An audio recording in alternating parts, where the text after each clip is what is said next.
Australia has more ghost towns than most people realise. Hundreds of them, scattered across every state and territory, buried under red dust or swallowed by rainforest. Some were mining boom towns that emptied overnight when the ore ran dry. Others were farming settlements built on a lie, doomed from the moment the first fence post went in. And one of them is so dangerous that the government literally erased it from every map in the country. These are 18 ghost towns in Australia you have probably never heard of. Until now. Number 18, Radium Hill, South Australia. Tucked away in the arid scrubland about 40 kilometres southwest of Cockburn near the New South Wales border, Radium Hill sounds like something out of a science fiction film. And honestly, its story is not far off. The mine here started operating back in 1909, pulling uranium and radium out of the ground. Radium was used mainly for medical research at the time, while the uranium went into making yellow pigment for glass and ceramics. It was small scale for decades, ticking along quietly. Then the Cold War changed everything. In 1952, the mine reopened to feed the growing international demand for uranium, and a proper township was built to support over 1,000 people. We are talking a drive-in cinema, a swimming pool, schools, and a full hospital out in the middle of absolutely nowhere. When demand dropped, so did the town. Today, the old mine site and scattered remnants of those buildings sit baking in the South Australian sun, a strange relic of the atomic age hiding in the outback. Number 17, Kookynie, Western Australia. Deep in the Western Australian goldfields, about 830 kilometres northeast of Perth, you will find Kookynie, or what is left of it. Back in 1907, this place was roaring. Over 3,500 people called it home, and just as many blow-ins would pass through chasing their fortune. The gold mines were pumping, the pubs were packed, and the town had serious energy. But the cracks showed up fast. By 1910, the writing was on the wall. The residents left long before the mine officially closed in the 1920s, their abandoned homes and cars already turning to dust under the outback sun. Today, roughly 14 people live here, making it what the locals proudly call a living ghost town. The real star of Kookynie these days is a horse named Willie, a former harness racer who spends his days wandering the ruins and hanging out at the Grand Hotel bar. If that is not peak Australia, nothing is. Hidden in the bushland near the southern tip of York Peninsula, Inneston is a ghost town that nature is slowly pulling back into the scrub. The place was built to support mining and manufacturing operations, and the township had all the essentials: a store, a bakery, a school, a hall, a post office, a cricket oval, and tennis courts. Life was good, until it was not. The Great Depression in the 1930s absolutely gutted the building industry. When manufacturing and mining ground to a halt, Inneston emptied out. These days, visitors can follow information signs around the crumbling remains, walk the bush trails that wind through the old streets, and even spend the night. 7 of the original cottages have been restored and are available for rent through national parks. Sleeping in a ghost town is not for everyone, but it is one way to get close to history. Number 15. Ravenswood, Queensland. About 88 kilometres east of Charters Towers in North Queensland, Ravenswood sits on the banks of Elphinstone Creek, looking like time forgot it existed. Gold was discovered here in 1869, and within a year the place had exploded. A 5-head battery for quartz crushing was installed, a bank opened, a newspaper launched, and permanent buildings replaced the miners' tents almost overnight. At its peak, Ravenswood had over 50 pubs and more than 5,000 residents. 50 pubs, for one town. That gives you some idea of the energy. Grand commercial buildings went up along McCrossan Street, and the place genuinely thrived for over a decade. Declining ore quality and rising labour costs during the First World War brought the whole thing crashing down in 1917. Today, roughly 100 residents keep the town alive. The opulent Imperial Hotel still stands with its swinging saloon doors, looking like something straight out of a Western film, and the heritage buildings along the main street make Ravenswood one of Queensland's best preserved time capsules. Number 14. Coward Springs, South Australia. Out along the old Garn railway line in outback South Australia, Coward Springs was once a proper little community built around the steam trains that chugged their way between Adelaide and Alice Springs. The railway was constructed back in 1888, and for nearly a century, Coward Springs served as a vital stop along the route. It had a thriving community of railway workers and their families, and the natural springs nearby made it a surprisingly pleasant spot in an otherwise harsh landscape. When the railway line was moved further west in 1980, the town lost its reason to exist. Everyone packed up and left. But here is where the story takes a nice turn. Instead of crumbling into nothing, the old railway stop has been transformed into one of Australia's most unique campsites. The facilities are built almost entirely from recycled materials salvaged from the old Garn railway, and travellers now pitch their tents among date palms and historic trees. It is a ghost town that found a second life. Number 13. Big Bell, Western Australia. Big Bell was where gold was discovered in 1904, but it took more than 3 decades to build a proper permanent town site. When they finally did, it was worth the wait. Over 800 people lived there, and the town had everything. A busy train station, a hospital, a state-of-the-art picture house, and a grand Art Deco hotel that would have looked more at home in Perth than the middle of the goldfields. The whole place hummed with life, and then the mine closed. Within a matter of weeks, the entire town was abandoned. Not months, not years, but weeks. The speed of that exodus is almost hard to believe. The mine would actually reopen years later, before closing for good in 2003. But the town itself never recovered. Nearly 70 years on, the striking ruins of Big Bell sit crumbling in the Western Australian heat, a popular stop for travellers heading toward Kookynie National Park. Number 12. Linda, Tasmania. On the west coast of Tasmania, tucked along the Lyell Highway, Linda had a reputation, and it was not a good one. The town thrived in the late 1800s thanks to the North Mount Lyell mine, and it quickly earned a name for serious brawls and rough behaviour. It was also the terminus for the North Mount Lyell Railway, giving it genuine strategic importance in the region.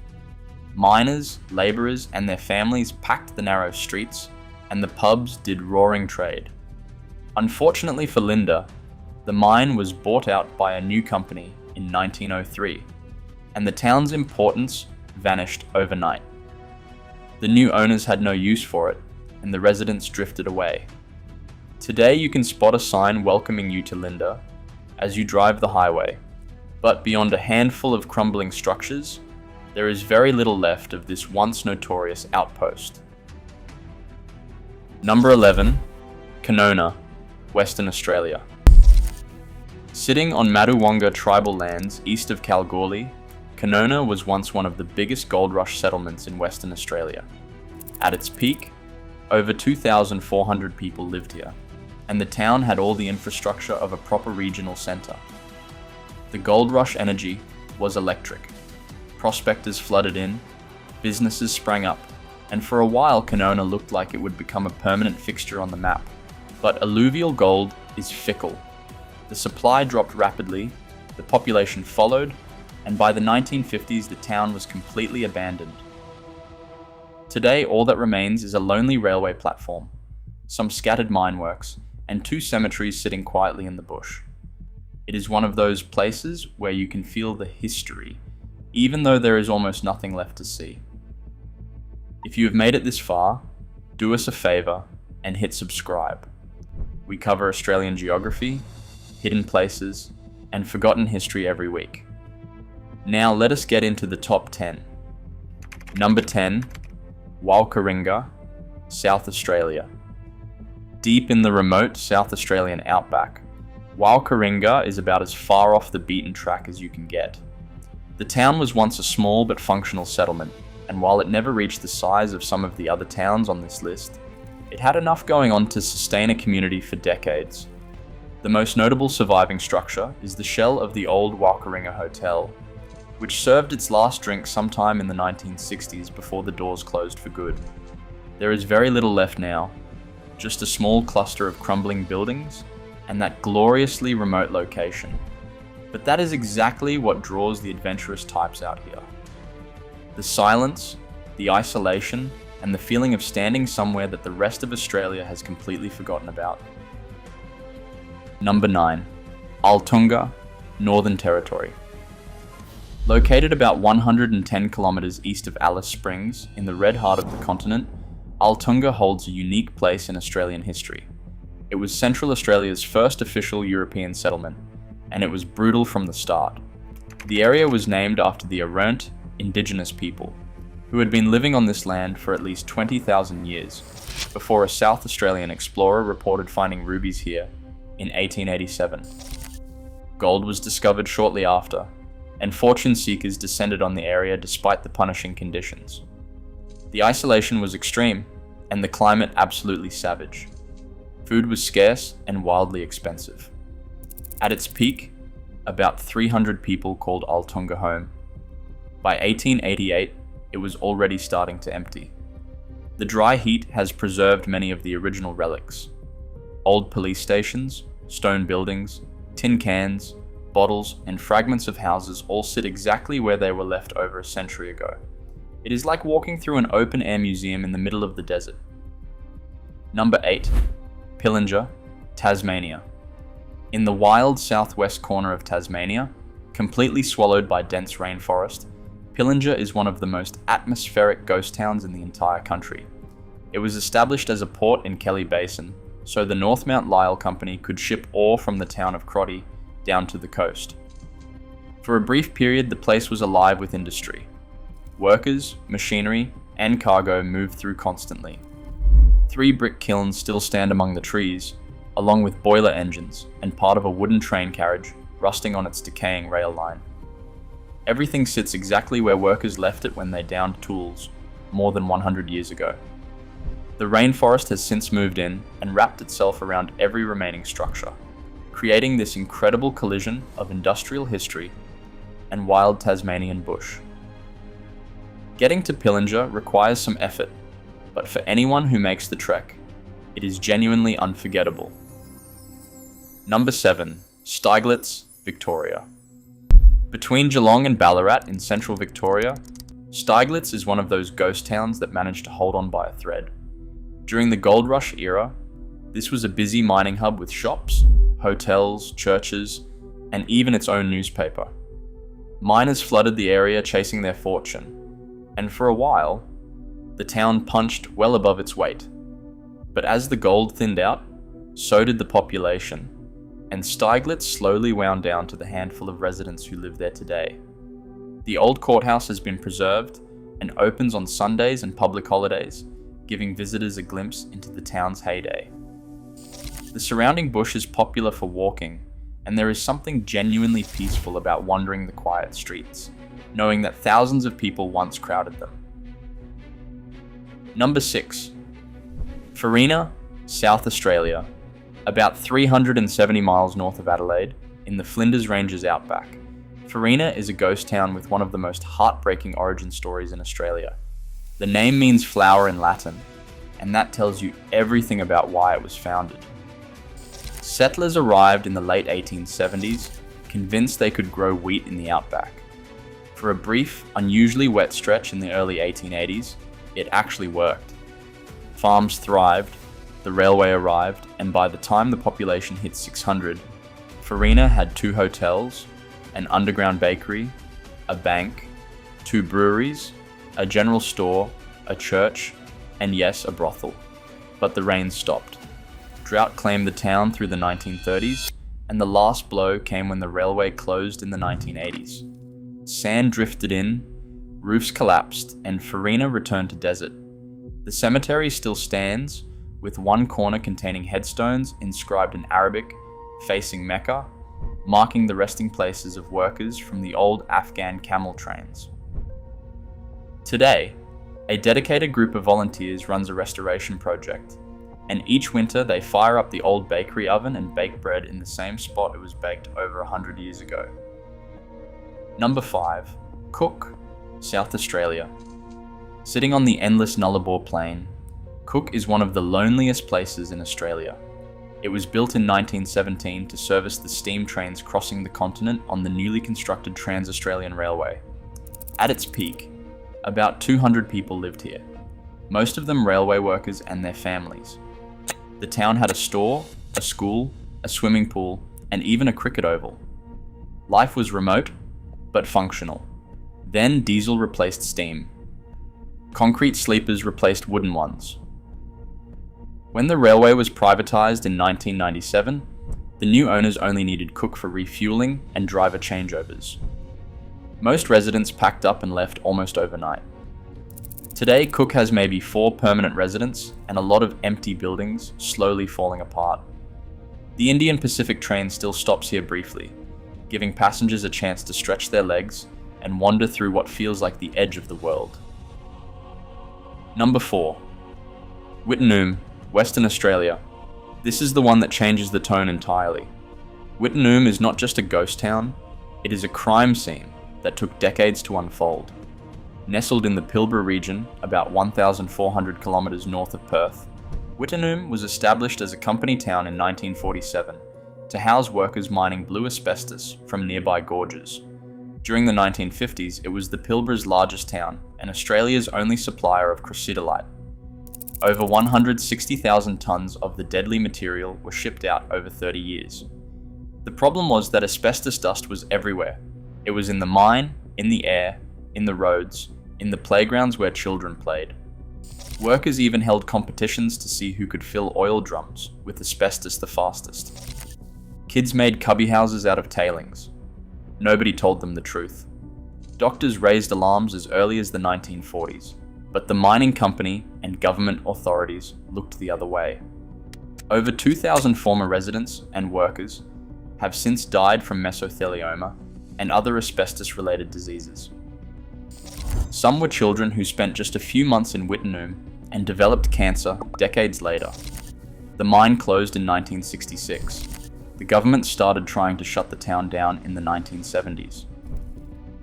In 2007, Wittenoom was officially erased from maps and road signs. The last resident was evicted in 2022, and demolition of the remaining buildings began in 2023. 3 million tonnes of asbestos tailings still sit in the landscape, slowly spreading through wind and water. It is the largest contaminated site in the Southern Hemisphere, and it will likely never be safe to visit. Number 3. Cossack, Western Australia. About 1,300 kilometres north of Perth, in the Pilbara, Cossack feels like stepping into a colonial painting. Established in 1863 as a pastoral port, it became the birthplace of Australia's pearling industry, and at its peak, it was home to over 80 pearling vessels. The town had distinct cultural quarters. There was a Chinatown, a Jap town, and a Malay town, each housing the diverse crews who risked their lives diving for pearls. Buildings were tethered to the ground with giant ship chains, an early attempt at cyclone proofing, which gives you an idea of the conditions. Cossack was dissolved in 1910 when a new port opened to the north. It was fully vacated by 1950, but unlike most ghost towns, Cossack's heritage-listed bluestone buildings have been beautifully maintained by a lone caretaker who keeps the streets tidy and waves to the occasional tourist. The courthouse, built in 1895 from local stone, still stands in remarkable condition. Plans have been floated to develop Cossack into an ecotourism destination, potentially bringing this stunning ghost town back to life. Number 2. Gwalia, Western Australia. About 830 kilometres northeast of Perth, Gwalia is a ghost town with a connection to a future president of the United States. In the late 1890s, a young American mining engineer named Herbert Hoover arrived to manage the Sons of Gwalia gold mine. Hoover would later become the 31st President of the United States. The mine operated for decades, and at its peak, Gwalia had over 1,200 residents. When the mine eventually closed, the town emptied out. But what makes Gwalia special is what happened next. For the town's centenary, locals restored the settlement to its abandoned state as part of an adopt-a-cottage scheme. So rather than rebuilding or modernizing, they left Gwalia time-frozen. Today you can wander through the miners' camps and crumbling cottages exactly as they were left. Hoover's old residence has been converted into a bed and breakfast, and the whole place has become a genuine heritage treasure. In the Western Australian goldfields, it is one of the best preserved ghost towns in the country. Number 1. Silverton, New South Wales. Silverton sits just 25 kilometres northwest of Broken Hill in far western New South Wales. Its story begins when two men drilling a well on a station in 1875 hit a deposit of silver. 10 years later, the town was officially established, and at its peak, around 3,000 people called Silverton home. But then an even richer ore body was discovered at Broken Hill, and the exodus was swift. The mines shifted, the people followed, and Silverton was left behind. What saved it from disappearing entirely was the cameras. The Silverton Hotel, still standing proud on the main street, has been featured in some of Australia's most iconic films. Mad Max 2 was shot out here, turning the harsh desert landscape into a post-apocalyptic wasteland. The Adventures of Priscilla. Queen of the Desert rolled through town too, adding a completely different kind of star power. Today, Silverton has a permanent population of about 50 people and has reinvented itself as a tourism destination packed with galleries, quirky attractions, and that unmistakable outback atmosphere. It is the ghost town that refused to die, and somehow became more famous in death than it ever was alive. Australia's ghost towns are more than just crumbling walls and empty streets. They are time capsules of ambition, hardship, and the raw deal that comes with building a life in one of the harshest landscapes on Earth. Some of these places were doomed from the start. Others just ran out of luck. If you found this one interesting, the video on screen right now goes even deeper into the hidden side of Australia. Click it.